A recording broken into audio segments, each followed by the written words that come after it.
Want you to read it off function examples? No, we did that yesterday. I just want to remind you about one thing here with this. Same thing? Still says you can't do it on your, really? If you try to go to the Chrome store? Yep. Really? We don't have Chrome, no, I know Chrome store is within Chrome. I mean, I'm saying if you go to the, I downloaded the Chrome thing, and then I searched it up. because I've got it as a Chrome app, and it's like, it works on like anything I go to now and use Chrome, that app's available. But that's not a thing. You need count. I don't know, maybe, you might be right. You might be right. I didn't think that was intended to be, I thought that was meant to work with the Chrome browser regardless, but maybe I'm wrong.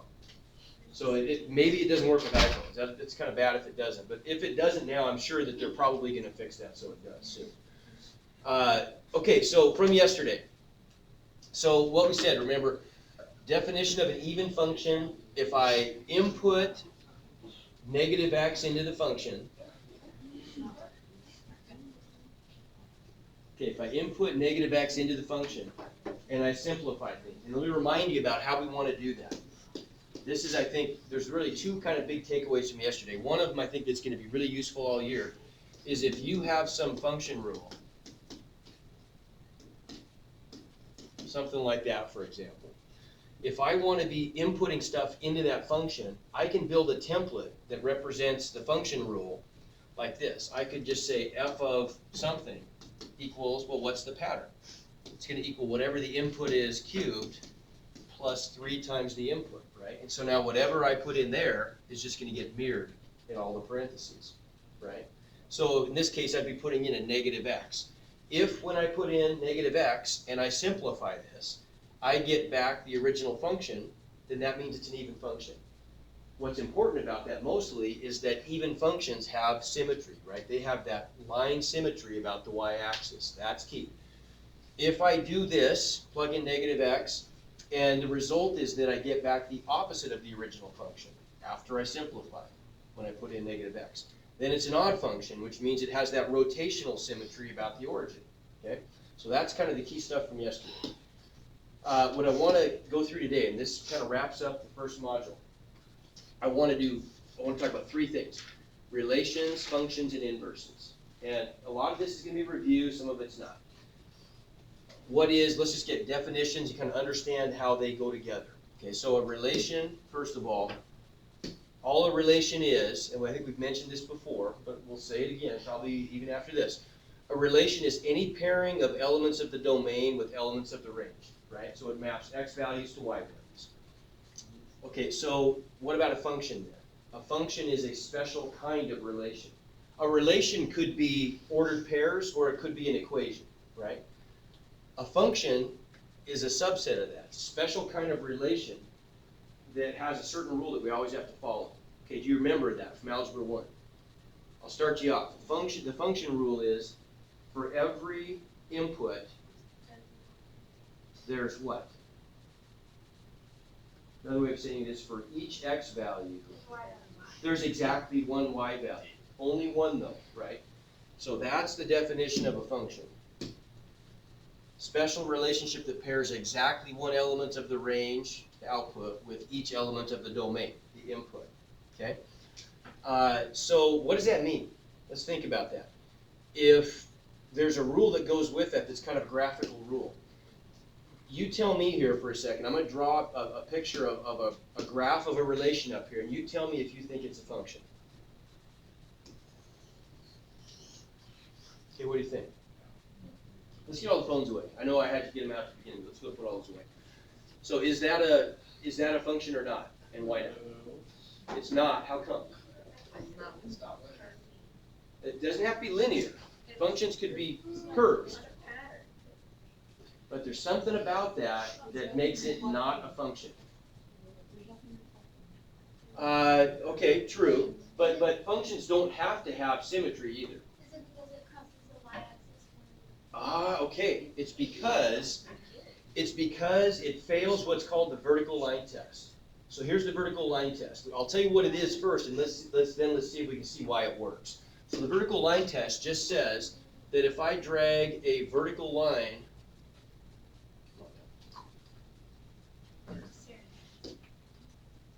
What's up? We're just here to pass out things to show people how to vote for Chef K. Oh, okay, go ahead. So just raise your hand if you want one. Never been watched. They're gonna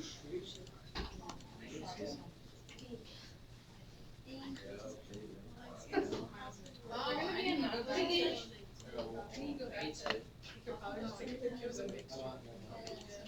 I got one more. That's me. I got it. So just. Just send me a picture of it. Right here. You want it? I'll take one, sure. Oh, you can write on the board. Yeah, I could, there you go, alright.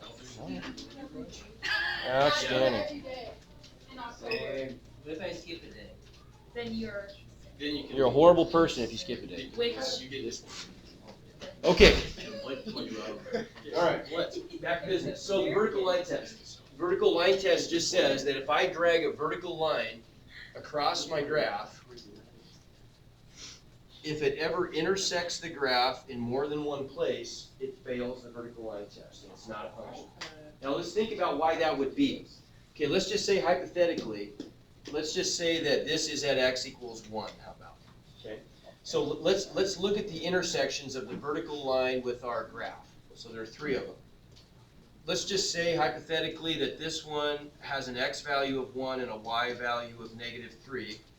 What's the x value of that one guaranteed to be? It's got to be 1, right? And let's say it's 1, 1, and let's say this one is 1, 9 or something, right? What's wrong with that? That fails the function rule test. How come? Because when I for the x value 1, how many y values are there? Just 1. There needs to be 1, but there are 3, right? And so it doesn't work. For the input 1, we get 3 different outputs, and so that's not a function, right? Okay, how about something like that? That's okay, right? That one's fine, because no place does the vertical line intersect it more than once, right? Okay, we're good. All right, so let's categorize these relations then, and this is we're gonna be able to sort of link what we just talked about to the different categories of relations. I'll start you off. This is what we call a one-to-one relation. So let's say that A is the domain, and B is the range. Why do you suppose that's called a one-to-one relation? What do you think? There's 1 for each one, yeah.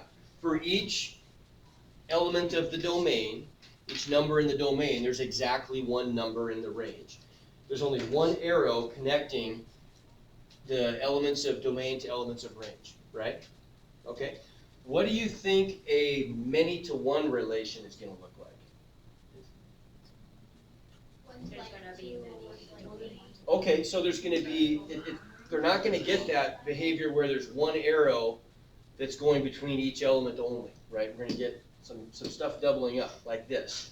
It's many to one because at least one time, more than 1 elements of the domain map to 1 element of the range. So many in the domain map to 1 in the range.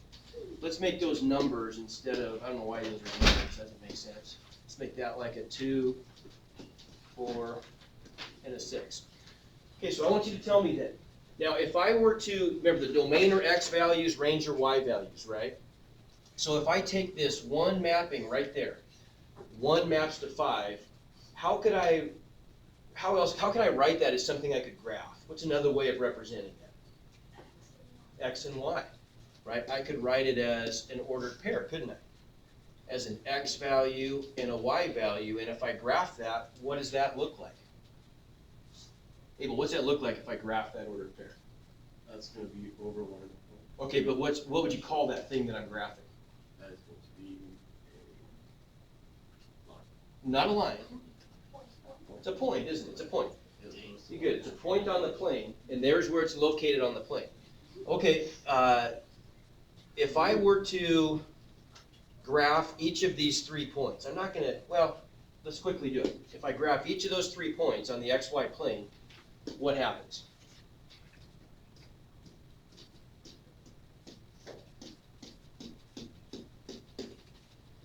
So I end up going over 1 and up 5. I go over 2 and up 6.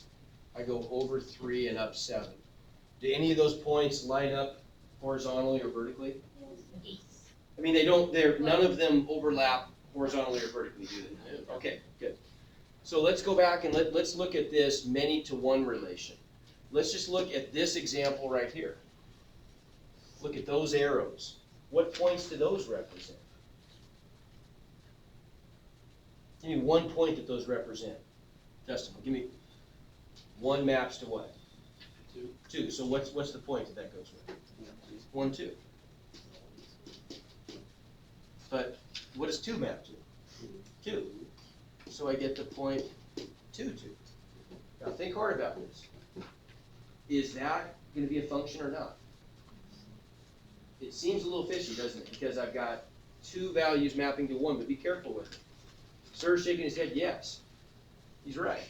How come? Because they have different X values. Because they have different X values. Exactly.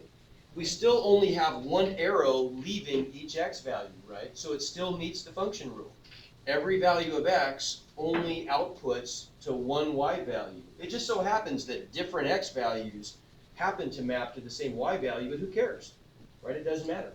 Let's graph that one and see what we get. So if we go up here, we could graph this. This was a 2, wasn't it?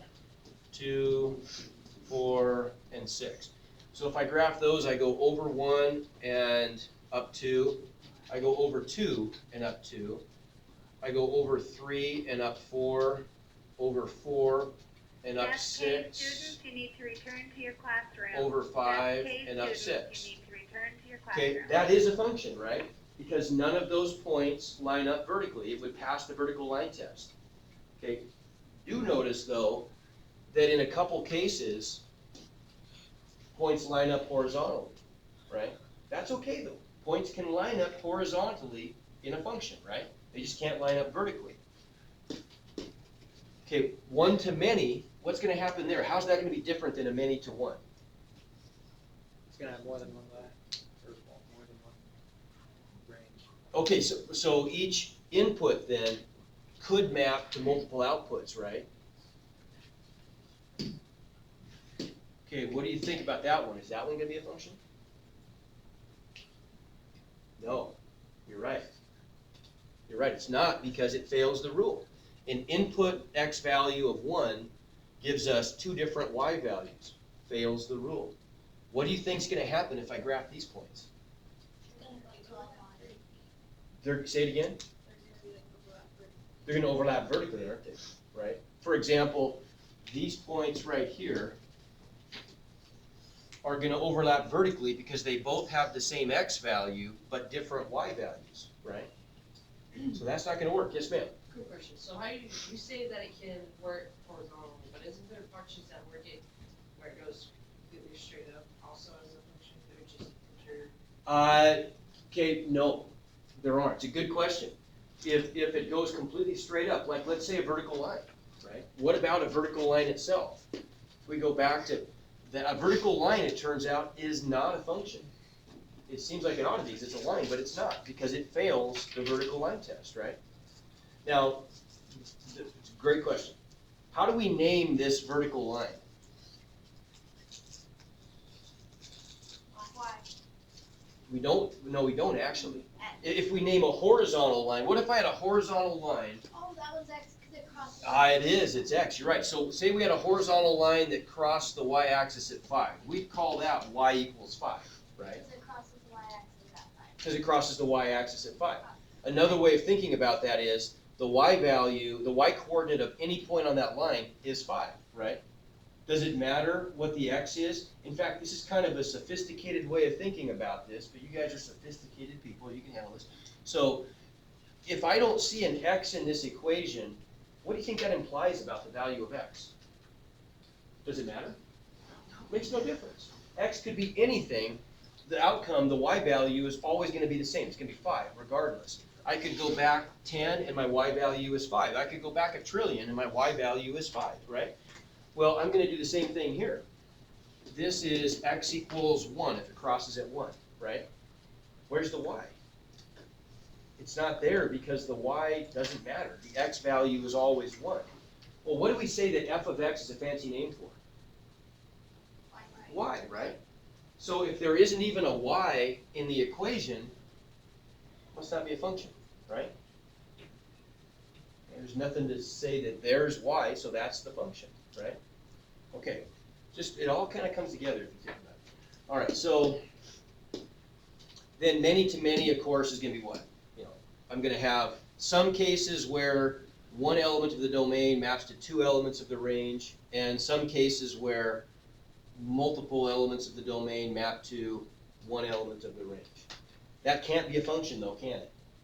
It can't be because many-to-many relations include some one-to-many relations, right? Okay, good, good, good. So let's see, now if we wanted to summarize this, we said that this could be a function, this could be a function, but this one was not, and this one was not, right? So what I'd like to do next, though, here's kind of the next goal. I want you to be thinking ahead a little bit. I want you to be able to make a prediction. Well, hang on, we're not quite there yet. Hold that thought. Okay, one more thing I want to remind you of, maybe, or if you haven't seen this, tell you about it.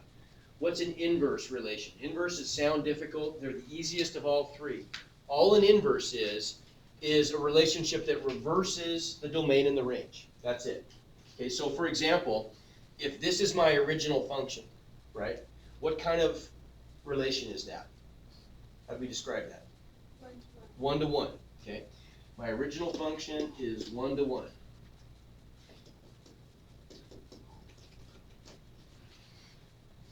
If I find its inverse, look what I did. I just switched the x's and the y's. Just switched the domain and the range. So -4 used to be the input that gave us the output -2. If I do the inverse, -2 is the input and it gives us the output of -4. So what would -3 map to? 0. What would 2 map to? Etc. Right? Okay, the original function is a function because it's 1 to 1. We said 1 to 1 relations are functions. Notice that the output is also 1 to 1. Makes sense, right? Because really all I'm doing is just reversing the arrows, right? So the inverse is a function. If we start off with a 1 to 1 relation, it's a function, and its inverse is also a function, right? Okay, how about down here? You're gonna see something really, this is interesting. So look at this function. It is a function. It's a function because only one arrow leaves each part of the domain, right? Does that make sense? For every input, there's only one output. Agreed? Let's take its inverse. Okay? So now -2 maps to 4. What does -3 map to? 0. What does 2 map to? 1 and 4. Is that a function? No.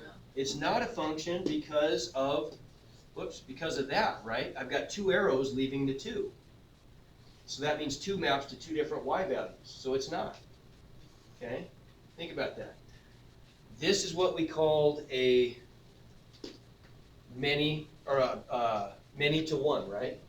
And that worked. A many to 1 is a function.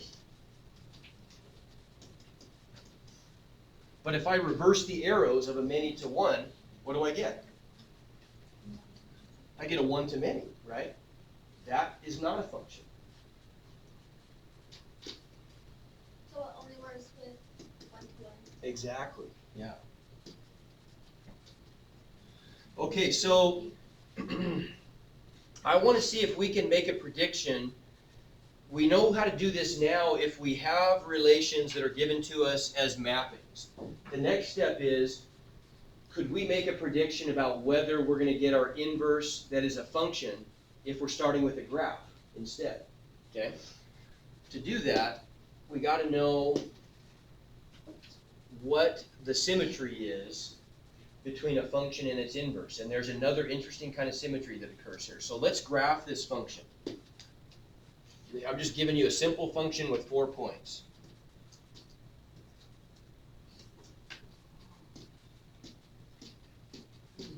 So the first one is over 5 and up 1, right? Second one is over 4 and up 2. Third one is over 3 and up 3, over 2 and up 1, right? Okay, let's calculate the inverse of that function.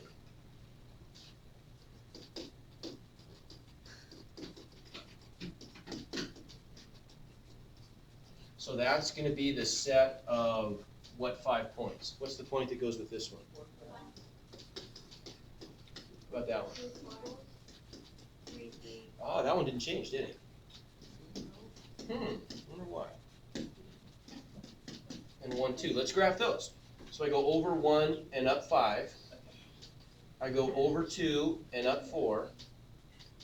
I go over, that one's not very good. Let's do that one again. Oh. Over 1, up 5, over 2, up 4, over 3, up 3, they overlap, over 1 and up 2. Okay, is there a symmetry there? And is there a folding symmetry? Is there a crease I could make in the paper that would make the black dots fold over onto the red dots? What do you think? Diagonal line, you're right. Okay, a diagonal line. So if I drew a line that was diagonal like that, if I fold the black ones over the top, they'd form the red ones, right? And this one folded onto itself. That's why it was the same point, right? Everybody agree? Now, so this line that we drew went through the origin, and it went through the point 3, 3. What's the equation of that line? What's the slope? Up 3 and over 3. So what's that? 1. What's the y-intercept? 0.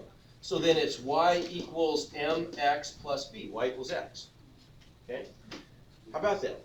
Inverses have folding symmetry about the line y equals x. Okay? That's always true. So let's start with something maybe that's not just a bunch of points. Let's start with, let's go back. Oops, go here. Let's just get rid of all this stuff. And I'm going to draw something. First of all, let's draw the line. There's the line y equals x. Let's start with a shape. Let's start with a shape like, I don't know, how about this? It's that one. Start here. Something like that. And I want to find the inverse of that graph. All I've got to do is reflect it over the line y equals x, right? So what's that going to look like? If I reflect it over the graph, it's kind of hard to draw. It's going to look kind of like that, kind of. Do you agree? Right? You have to really think about it. That's kind of hard to do. Yeah, thank you. So oops. I'm going to show you a different trick for that. There's an alternate, and you're not going to see this in any textbooks. This is kind of a room 304 exclusive here. Instead of reflecting over the line y equals x, you can trade that for 2 simple transformations. We could take this curve, and there we go. We could take this curve, and we could rotate it 90 degrees counterclockwise. That's the first step. So let's do that. Oh, well, that's fine.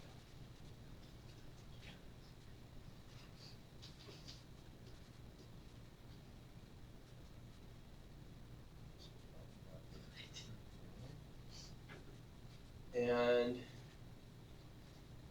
let's spin this 90 degrees counterclockwise. So about like that, right? Seem about right? About 90 degrees, so those lines are at a right angle. Then the second step is we're going to reflect it over the y-axis. So it looks like that. Okay, that's a mess. Let me get rid of some of that stuff. Let's get rid of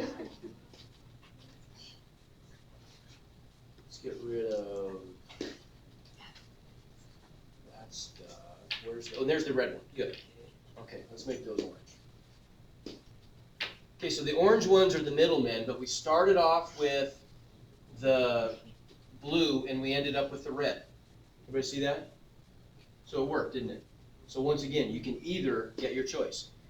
You can either do the one-step way, which is just reflect over the line y equals x. Or if you want to, you can trade that for two kind of simpler steps. You can rotate 90 degrees counterclockwise and then reflect over the y-axis. Okay, agreed? Okay, that works. In this last case, and this is so messy, let's get rid of these guys. We don't need them. Yep. Yep, man. Okay, so we started blue and ended red. Was the blue graph a function to start with? It looks like it is. It passes the vertical, it gets steep, but it still passes the vertical line test. Does the red pass the vertical line test? It did, right? So then that means that the blue function must have been 1 to 1, right?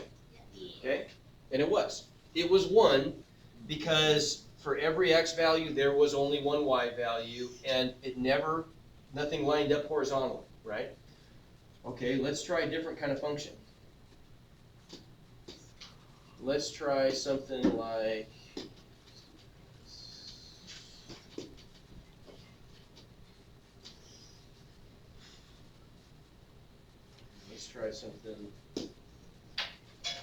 like this.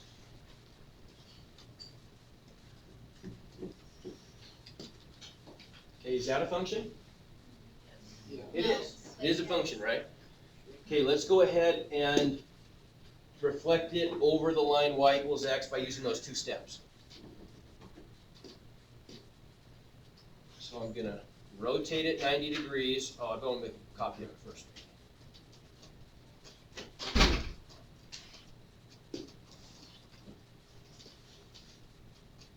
Okay, so let's rotate it 90 degrees.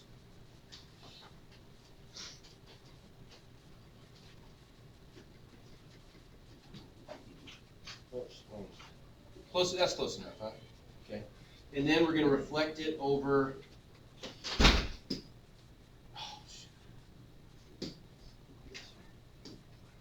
Reflect it over the y-axis.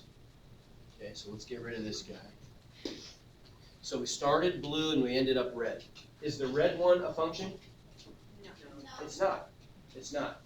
But the blue one was, right?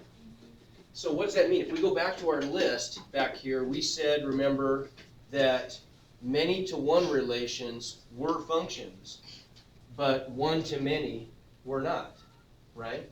And if we take the inverse of a many-to-one, we get a one-to-many, right? So that must be what happened here. We started off with a many-to-one, and that worked, right? Now, why is it many-to-one? Because I can pick two different x values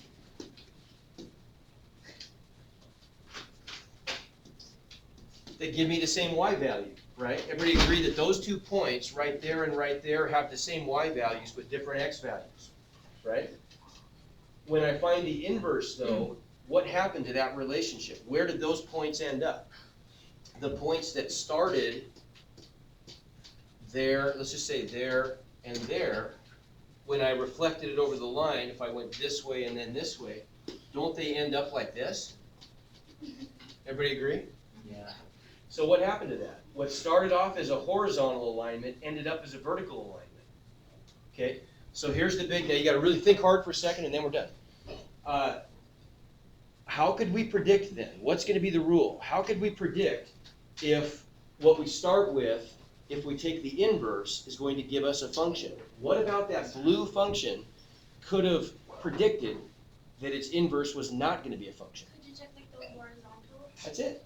It's the horizontal line test, right? If a horizontal line intersects the original in more than one place, it's still a function, but its inverse is not going to be, because the inverse is going to fail the vertical line test, right? Does that make sense? Yeah. Okay. All right, last issue, and it's really simple. It's just this. What's the recipe, and we can do this in 2 minutes, and then we can just rest for a couple.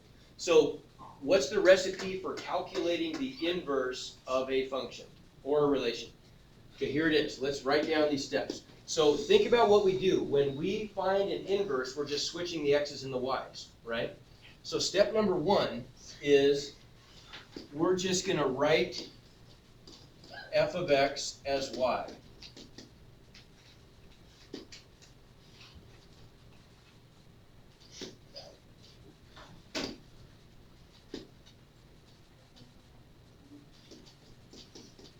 What do you think step 2 is going to be if the whole purpose of an inverse is to switch the x and the y? What do you think? Do it, 3y plus 1 Yeah. x. That's it. We're just going to switch the x and the y. And I'm going to make it red to indicate that we made that change. So step 2, we trade these around. And then all we have to do to find out what the inverse is solve for y. And when we get y by itself in the red equation, that's going to be the inverse, right? So what are the 2 steps in order to get the y by itself? What do we have to do first? Subtract 1 and then divide by 3. Okay, so then if we solve for y, we're just going to get 3y equals x minus 1 divide by 3, and that gives us y on one side, and on the other side I get x minus 1 over 3. That works, but if we wanted to be able to graph these things, it might be nice to write that as a line, okay? So if I have a common denominator, just remember that if I have a common denominator, I can split it into separate fractions with the same denominator, right? So I could rewrite this as x over 3 minus 1/3, and x over 3 is really the same thing as x times what fraction? Okay, then what's this the same as? X times what fraction? 1/3. That makes sense? 1/3? Yeah. Okay. 1/3 x minus 1/3. So now I can see it's a line with a slope of 1/3 and a y-intercept of negative 1/3. Okay, make sense? All right, and then the last step would be we could write that in that weird way. What do you think that minus 1 means? Inverse. It looks like a minus 1 power, but it just means the inverse of f of x. Okay, 4 simple steps. Make sense? Yeah. Okay, we got just about it. That's pretty good. We'll stop there. All right. Yeah.